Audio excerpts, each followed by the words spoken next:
I welcome you to a special episode in which I'm going to show you how you can enjoy 3D contents on your 2D monitors. There will be exciting applications for modern, quick pixel response time, low image persistence and high refresh rate monitors, but please don't expect to use shutter glasses on vintage LCD screens anytime soon.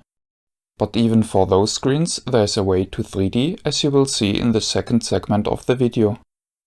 Respecting your precious time, you can see the chapters of the video here, but also in the video description and in the timeline. When my 3D capable TV died, I was rendered unable to play the PlayStation 3 gun game Child of Eden in the 3D mode. I could live without that ability, but the situation made me think and start a little research. LED displays are thought of being unsuited for displaying frame sequential 3D images because of their high pixel response time and high image persistence. The 3D TVs that flooded the market in the 2010s attempted to mitigate the problem by strobing the background illumination of the panel at image transitions, which hid the artifacts to some degree.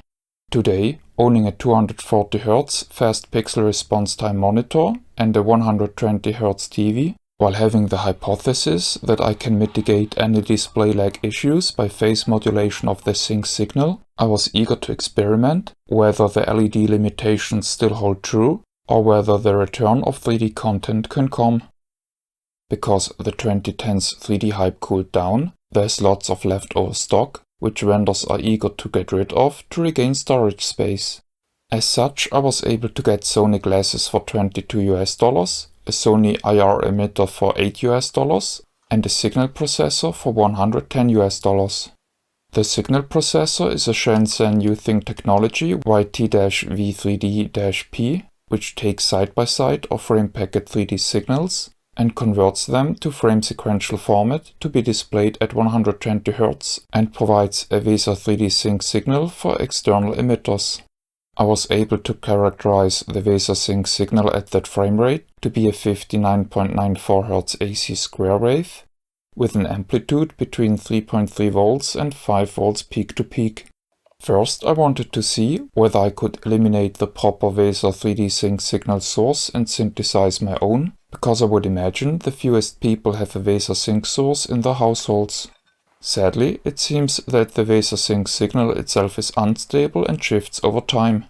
It is derived from the HDMI signal, which itself isn't time stable. Therefore, even true synthesizers will get out of phase with the HDMI signal over the course of a few seconds. Phase, by the way, is what I'm going to adjust to counteract the display latency. Phase shifts a periodic signal in the time domain, and because phase is cyclic in nature, we will always land back on the target signal timing if we keep cranking phase in one direction. An adjustment window of 1 to 10 milliseconds suffices to dial in the latency for the 8.33 milliseconds white half wave of a 120Hz signal. I wanted to start simple using commercial delay circuits, but sadly the attempts were not fruitful. Ready-made PCBs didn't work at all, and my attempt in using a digital delay guitar pedal distorted the signal shape beyond recognition. I consulted ChatGPT on the matter, and after a good laugh about its gross inability, I read up on modern timing ICs and designed a PCB to dial in signal width and phase. Unfortunately, the output of stage 1 in my 2 stages design is so unclean that the second stage struggles to work with it. Thus, the discrete electronics approach is on hold for the moment, and I programmed a microcontroller for the task instead. I was able to use my force feedback firmware of episode 214 as a base. I connected an Arduino Uno to a breadboard and gave it 2 buttons, one to increase phase and one to decrease phase. In my code, phase can just move within a certain interval and won't roll over. To my great delight, it worked perfectly and proved my hypothesis that any 3D problems caused by display lag can be mitigated by shifting the sync signal in phase. I link my source code for this project in the video description. After my research, I was able to find and obtain 4 commercially available 3D glasses, which let the user dial in the phase to compensate delay. These glasses not only let the user set up phase, but also give control over the shutter duty cycle, which is basically how long the 2 sides of the glasses stay open for each turn. Having a higher duty cycle leaves the glasses black for longer, which allows to hide minute effects of ghosting, which were caused by image persistence and pixel response time on the cost of a darker overall image. The most readily available among these, and one of my favorite 3D glasses, is the Optoma 3D RF system, which was made by BitCauldron. Here, the RF radio dongle is where the user dials in latency and delay. Runner-up are the 3D Fury glasses made by HD Fury, which let the user dial in phase and duty cycle right on the glasses themselves, if used with the HD Fury RF emitter radio. The glasses may be paired with Sony-style IR emitters, but when doing so, they aren't adjustable. I cannot recommend the XpanD X104 glasses, as these rely on an abandoned PC program to set up phase and duty cycle. The program will just work if the glasses were registered to a server, which is now down. I think the results are written to a local configuration file, and if you want to help me make these glasses usable again, you can send me your populated config file or post the contents in the comments after you removed your personal information. The S3D Universal 3D glasses by Gradient SG are the only glasses of those four which are still being made. However, they are so early in the product life that I can only recommend them to tinkerers, as they are painful to set up. With the lag-induced ghosting of the double images out of the way, I was now able to tackle the main question of whether modern, fast LED screens can be used for 3D. I tried my PC monitor, which is a 2017 made Asus XG258Q, and my TV, which is a Sony KD55X85L from 2023. As a benchmark of how good 3D shutter content can look like, I compared the results against a NEC P502HL laser projector. At 120 Hz, I can dial in phase for both monitors, so that a given area is sharp, showing convincing 3D with little or no ghosting.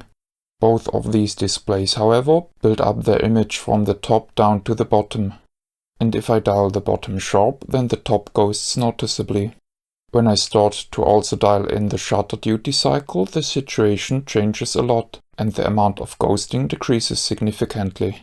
I can achieve usable results on the Asus monitor, surpassing composite video and badly made Anaglyph 3D in sharpness. In direct comparison to the projector benchmark, however, the results are noticeably worse. These first results intrigued me greatly, and I was eager to test more frame rates. To do so, I acquired a more sophisticated frame sequential converter, the HD Fury X4. It supports frame rates of 50, 60, 72, 96, 120 and 144 FPS. Besides HDMI, it has an analog output supporting RGB and YPBPR, which allows me to also test computer CRTs. I will summarize all findings in a table, but I would like to highlight a few key findings. The modern displays and the CRT showed a very sharp picture at 60 Hz, but suffered some degree of flickering. On the Asus monitor, the flickering was the least noticeable and quite acceptable. Personally, I can still bear the Sony TV flickering, and after a while I don't notice it anymore. I would not watch a snow-themed movie with that setup, but if I didn't own the Asus monitor, I would permanently place the HD Fury X4 into the living room. At 72 Hz, the Asus monitor hits its sweet spot and no flicker is noticeable anymore. This became my 3D viewing default choice when watching 3D movies in ambient light. The results at 96 Hz are still okay, but ghost images faintly start to appear, which demands a more aggressive duty cycle to counteract it. I tested a PC CRT both with modern gear and with vintage gear, using my composite zinc PCB, which I have shown in episode 184. I feed the yielded zinc signal to a H3D video system, which was sold at the turn of the millennium to consume field sequential DVDs on 15 kHz CRT TVs. Most modern glasses which I tried on the CRT did not time well with the electron cannon and showed some regions of the display permanently darker than the rest. Other than that, the picture quality was very sharp. The flickering decreases from 60 to 72 Hz dramatically and is gone at 96 Hz. Using my vintage H3D glasses, I can just synchronize to 72 and 96 Hz, but both of these look gorgeous. The image is sharp and there is no flickering in this setup. In my opinion, the only drawback of the CRT in this experiment is the image aspect ratio, which for cinematic media oftentimes deviates from 4:3. I was able to scale the image on my monitor, and I could watch movies like this without regret, but it must be stated that it's not ideal.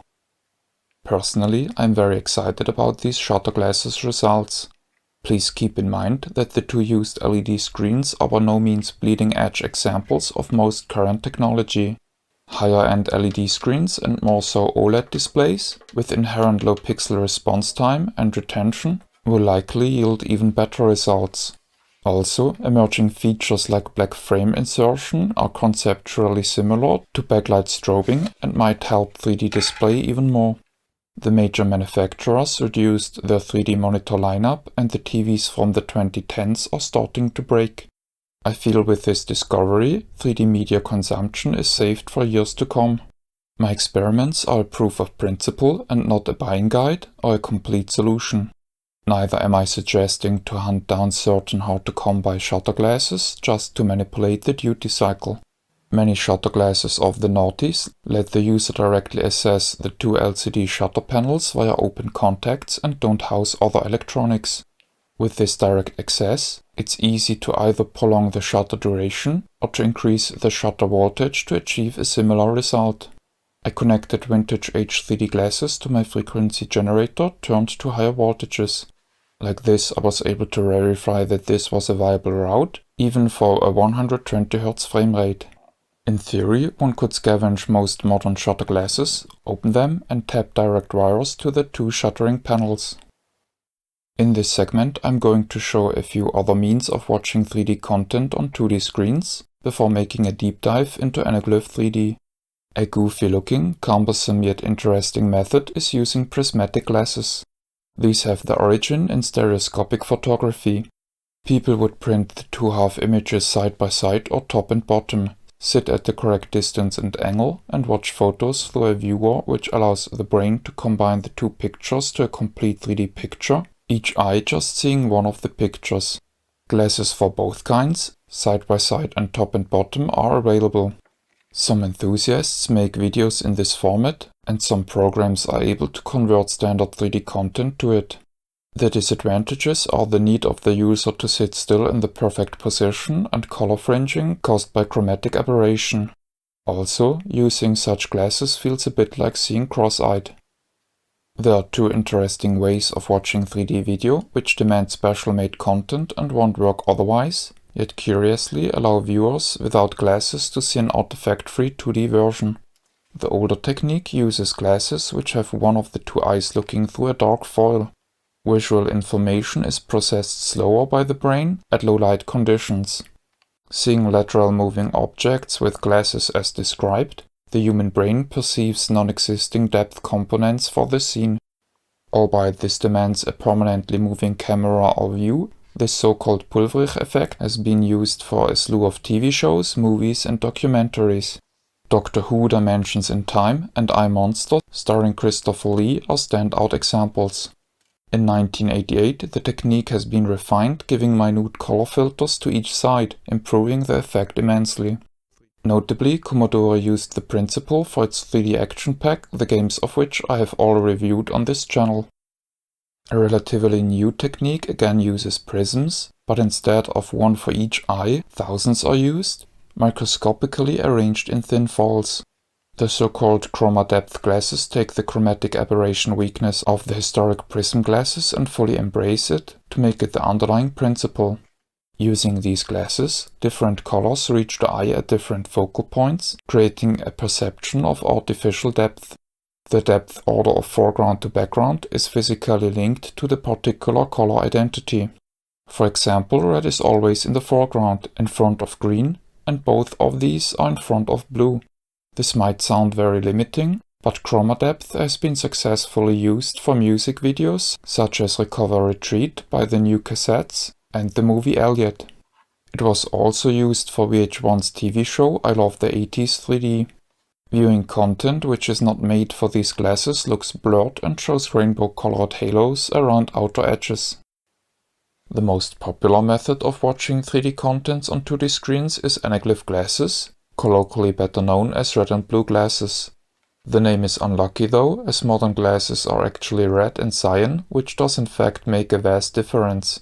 Furthermore, there are other color combinations, all with their respective strengths and weaknesses.